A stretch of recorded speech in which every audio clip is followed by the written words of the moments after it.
سامعین و ناظرین، ہماری آج کی اس ویڈیو میں اس چیز کا بیان ہے کہ وہابی دیوبندی اسماعیلی رشیدی فرقہ کتنا متعصب ہے، یہ فرقہ کتنا متشدد ہے۔ جو بندہ ان کے عقائد و نظریات سے اختلاف کرتا ہے، وہابی دیوبندی اسماعیلی رشیدی فرقہ اس کے ساتھ کس انداز میں پیش آتا ہے، ان کی کتب کو کن نگاہوں سے دیکھتا ہے، ان کے ساتھ کیسا سلوک کرتا ہے، وہ چاہے ان کا اپنا ہی کیوں نہ ہو۔ لہٰذا ہم آپ کو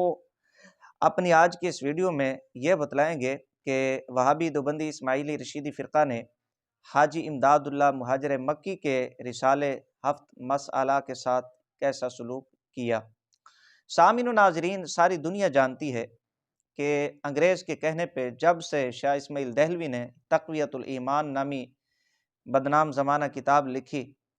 اس کے اندر انبیاء علیہ السلام، صحابہ کرام اور اللہ کے ولیوں کی گستاخیاں کی گئیں، سارے مسلمانوں کو کافر مشرک کہا گیا، اس وقت سے لے کر آج تک مسلمان آپس میں دست و گریباں ہیں، مسلمان فرقہ واریت میں مبتلا ہو گئے، فتنے اور فساد میں مبتلا ہو گئے۔ وقت کے ساتھ ساتھ وہابی دیوبندی اسماعیلی رشیدی فرقہ تقویت الایمان کا دفاع کرتا رہا اور یہ لوگوں کو بتلاتا رہا کہ تقویت الایمان کا ماننا عین ایمان اور انکار کرنا کفر ہے۔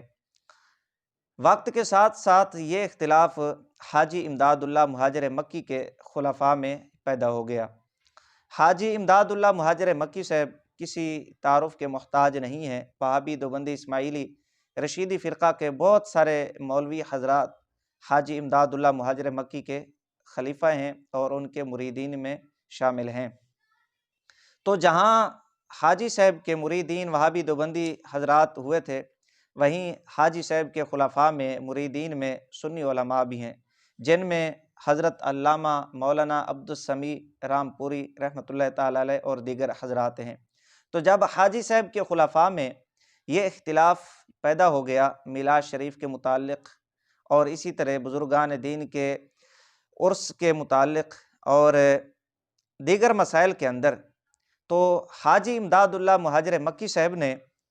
ایک رسالہ لکھا خلفاء کے درمیان اختلاف ختم کرنے کے لیے، فیصلہ ہفت مسئلہ۔ حاجی صاحب نے اس رسالہ میں مسائل کا حل لکھا اور جو خلفاء کے درمیان اختلاف پیدا ہوا اس کو ختم کرنے کی حاجی صاحب نے کوشش کی۔ تو جہاں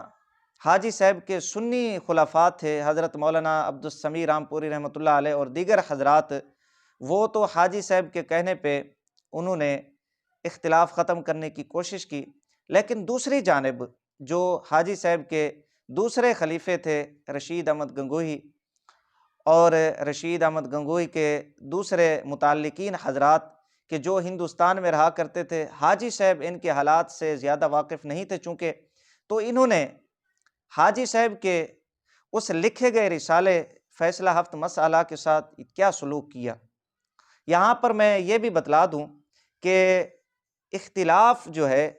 وہ دیوبندی بریلوی کا نہیں تھا، بلکہ جو حقیقی اختلاف ہوا ایک تو تقویت الایمان سے، اور وہابی دیوبندی اسماعیلی رشیدی حضرات اس کا دفاع کرتے رہے۔ دوسرا جو اختلاف ہوا وہ حاجی امداد اللہ مہاجر مکی کے خلفاء کے درمیان ہوا، حاجی صاحب کے خلیفوں کے درمیان ہوا، جس کو بعد میں وہابی دیوبندی اسماعیلی رشیدی فرقہ نے ایک سازش کے تحت اس کو دیوبندی بریلوی اختلاف قرار دے دیا اور یہ کہا کہ جی یہ دیکھیں مولانا امام احمد رضا خان بریلوی رحمۃ اللہ تعالی علیہ نے تکفیر کی ہے۔ حالانکہ امام اہل سنت رحمۃ اللہ تعالی علیہ سے پہلے بہت سارے سنی علماء اور ان میں پھر حاجی امداد اللہ مہاجر مکی کے خلفاء بھی شامل ہیں، اور اگر ان کتب پہ حاجی صاحب کی جو تصدیقات ہیں، تقریضات ہیں، ان کو دیکھیں تو ایک اعتبار سے حاجی امداد اللہ مہاجر مکی صاحب بھی شامل ہیں وہابی دیوبندی اسماعیلی رشیدی فرقہ کی تکفیر کرنے میں اور ان کو گمراہ لکھنے میں اور بتانے میں۔ یہ اختلاف اصل حاجی صاحب کے خلفاء کے درمیان میں ہوا۔ تو حاجی صاحب نے جب فیصلہ ہفت مسئلہ رسالہ لکھا اور اختلاف ختم کرنے کی کوشش کی، تو اب وہابی دیوبندی فرقہ کے جو بانی تھے رشید احمد گنگوہی، ان کو چاہیے تھا کہ وہ اپنے متعلقین کو سمجھاتے اور حاجی صاحب کی بات پر لبیک کہتے ہوئے اختلاف کو کم کرنے کی، ختم کرنے کی کوشش کرتے، لیکن بالکل ایسا نہیں ہوا، بلکہ رشید احمد گنگوہی نے کیا کیا، جو ایک متشدد اور متعصب قسم کا شخص تھا، اس نے حاجی صاحب کے لکھے ہوئے رسالے کے ساتھ کیسا سلوک کیا، یہ ذرا آپ وہابی دیوبندی رشیدی فرقہ کے بہت بڑے مولوی کی کتاب سے آپ سماعت فرمائیں اور اندازہ لگائیں کہ یہ فرقہ جو اپنے آپ کو معتدل کہتا ہے، یہ کتنا بڑا متعصب اور متشدد فرقہ ہے۔ یہ کتاب ہے میرے پاس، اس کتاب کا نام ہے تجلیات صفدر، جلد 1 ہے اس کی، اور صفحہ نمبر 509 ہے، اور یہی بات مجالس حکیم الاسلام صفحہ نمبر 129، یہ بھی میرے پاس پڑھی ہوئی ہے ادھر۔ تو یہ جو میں پڑھ رہا ہوں، یہ تجلیات صفدر، یہ ذرا سماعت فرمائیں۔ یہ بہت بڑے مناظر ہیں وہابی دیوبندی رشیدی فرقہ کے، ان کا نام ہے مولوی امین صفدر اکاڑوی۔ یہ کیا لکھتے ہیں فیصلہ ہفت مسئلہ کے بارے میں؟ لکھتے ہیں کہ احباب موقع بموقع ہفت مسئلہ کا قصہ چھیڑ دیتے ہیں۔ یہ رسالہ 1312 ہجری میں لکھا گیا، یہ رسالہ 1312 ہجری میں لکھا گیا۔ قطب الارشاد حضرت گنگوہی نے یہاں تک فرما دیا کہ اسے حمام میں جھونک دو، اسے حمام میں جھونک دو۔ یہ تجلیات صفدر کے اندر واضح طور پہ وہابی دیوبندی اسماعیلی رشیدی فرقہ کے بہت بڑے مولوی مناظر امین صفدر اکاڑوی اس بات کا اعتراف کر رہے ہیں، اقرار کر رہے ہیں کہ فیصلہ ہفت مسئلہ جو حاجی صاحب نے اختلاف ختم کرنے کی غرض سے لکھا تھا، اس کے ساتھ کیسا سلوک کیا اور کیا حکم دیا اپنے متعلقین کو کہ اسے حمام کے اندر جھونک دو۔ اچھا، دوسرا حوالہ ذرا آپ سماعت فرمائیں۔ یہ رسالہ ہے ماہ نامہ حق 4 یار لاہور، ستمبر اکتوبر کا۔ اچھا، یہ لکھنے والے ہیں حسین احمد ٹانڈوی، جو وہابی دیوبندی رشیدی فرقہ کے شیخ الاسلام سمجھے جاتے ہیں، ان کے خلیفہ قاضی مظہر حسین۔ یہ حسین احمد ٹانڈوی وہابی دیوبندی کا خلیفہ ہے، قاضی مظہر۔ یہ کیا لکھتا ہے کہ شیخ العرب والعجم حسین احمد مدنی سے کسی نے حضرت حاجی صاحب کے رسالے فیصلہ ہفت مسئلہ کے بارے میں سوال کیا، تو حضرت نے جواب دیا کہ یہ رسالے حضرت گنگوہی کی خدمت میں بھیجے گئے تھے۔ آپ نے مطالعہ کے بعد فرمایا اچھا ہے، چولہے جلانے کے کام آئے گا، پھر اس کو جلوا دیا، پھر اس کو جلوا دیا،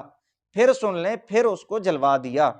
یہ 2 حوالہ جات میں نے پیش کیے اس ویڈیو کے اندر آپ حضرات کی بارگاہ میں۔ یہاں سے آپ اندازہ لگائیں کہ وہابی دیوبندی اسماعیلی رشیدی فرقہ کتنا متعصب ہے، کتنا متشدد ہے۔ کوئی شخص اگر وہ چاہے ان کا پیر ہی کیوں نہ ہو، حاجی امداد اللہ مہاجر مکی صاحب تو پیر تھے ان کے، انہوں نے اپنے پیر کے اس رسالے کے ساتھ ایسا سلوک کیا کہ اس کو آگ کے اندر انہوں نے پھینکا اور باقاعدہ اس کو جلا دیا، اور خود اس بات کا یہ اعتراف کر رہے ہیں، اقرار کر رہے ہیں۔ یہ اتنے متشدد اور متعصب ہیں۔ آپ یہاں سے اندازہ لگیں، جو اپنے پیر کی کتاب کے ساتھ، اپنے پیر کے رسالے کے ساتھ یہ سلوک کر سکتا ہے کہ اس کو آگ کے اندر، حمام کے اندر ڈال سکتا ہے، وہ امام اہل سنت رحمۃ اللہ تعالی علیہ یا دیگر سنی علماء کی کتب میں قطع و برید کر کے، کانٹ شانٹ کر کے ان پہ گستاخی بے ادبی کا